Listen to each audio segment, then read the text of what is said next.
Police কত সহনশীলতা দেখিয়েছে। তারা মিছিল করে যেখানে যেতে সেখানেই তারা তাদের নিয়ে গেছে, খালি বলছে একটু তাদের নিরাপত্তা দাও তোমরা। আমরা তো সেই আমেরিকা ইউনিভার্সিটির ছাত্ররা নেমেছিল পরে যেভাবে তাদের উপর তাদেরকে একেবারে মেরে ধরে মাটিতে ফেলে অত্যাচার করে, এমনকি শিক্ষকদের পর্যন্ত পিছনে হ্যান্ডকাপ দিয়ে বেঁধে নিয়ে তারা সেই মানে আন্দোলন, ছাত্রদের আন্দোলন দমন করেছিল। আমরা তো তা করতে যাইনি, ওইভাবে আমরা শক্তি প্রয়োগ করিনি, বরং তাদের দাবিগুলি। তখন তাদের দাবিটা কি?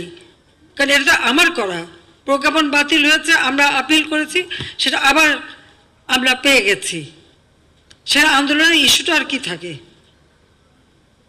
তারপরে এই যে ঘটনাগুলি ঘটল আজকে দেশবাসীর কাছে, এরা তো মিথ্যা অপবাদ চালিয়ে যাচ্ছে।